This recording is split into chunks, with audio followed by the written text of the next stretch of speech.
A potential shift in transatlantic trade policy is drawing attention this week, as European Union officials discuss response options to proposed U.S. tariff measures.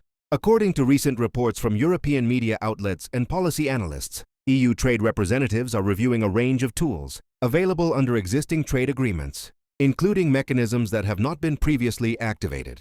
The discussion centers on tariff, proposals that administration officials have linked to broader geopolitical considerations, involving NATO defense spending and territorial interests in the Arctic region.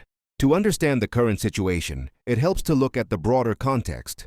Trade relations between the United States and the European Union operate under a complex framework of agreements, World Trade Organization rules, and bilateral understandings developed over decades. Both economies represent major global trading partners, with billions of dollars in goods and services exchanged annually. Reports indicate that recent statements from U.S. officials have mentioned the possibility of imposing tariffs on goods from certain NATO member states. According to public statements and media coverage, these discussions have been connected to debates about defense contributions within the NATO alliance and U.S. interests regarding Greenland, a self-governing territory within the Kingdom of Denmark. EU trade policy includes various response mechanisms designed to address what officials consider unfair trade practices. Some of these tools have been established for years but remain unused, held in reserve for situations that European policymakers view as requiring significant economic countermeasures. Over the past several days, European news outlets have reported that EU trade officials held discussions about potential responses to the proposed U.S. tariff measures. According to these reports, the conversations included review of an EU trade regulation that allows for substantial retaliatory tariffs under specific circumstances. European policy analysts, speaking to various media outlets, have characterized this particular trade tool as having significant potential impact, though they note it has never been formally deployed. The regulation in question reportedly allows the EU to impose countermeasures when member states face what Brussels considers economically or politically motivated trade restrictions. Public records show that EUtrade representatives have issued statements emphasizing their preference for dialogue and adherence to international trade rules. At the same time, according to reports from Brussels-based correspondents, officials have made clear that the EU is prepared to defend its economic interests if necessary. The timing of these discussions coincides with ongoing debates within NATO about defense spending commitments and broader questions about transatlantic cooperation on security matters.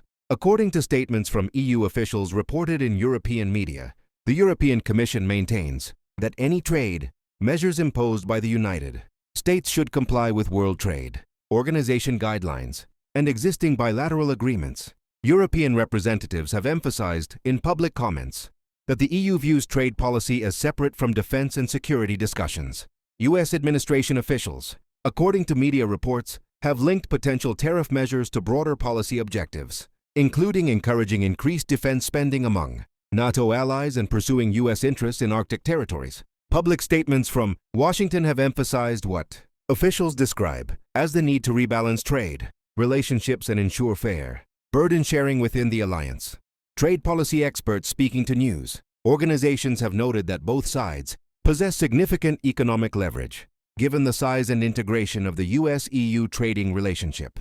Analysts point out that major trade disputes between these partners could affect supply chains, consumer prices, and business investment on both sides of the Atlantic.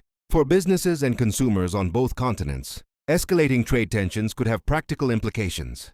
Economists interviewed by various news outlets suggest that substantial tariffs could affect prices for imported goods, potentially impacting everything from automobiles to agricultural products. Industry groups representing manufacturers, farmers, and service providers have expressed concerns, according to trade publications, about the potential for disrupted supply chains and increased costs.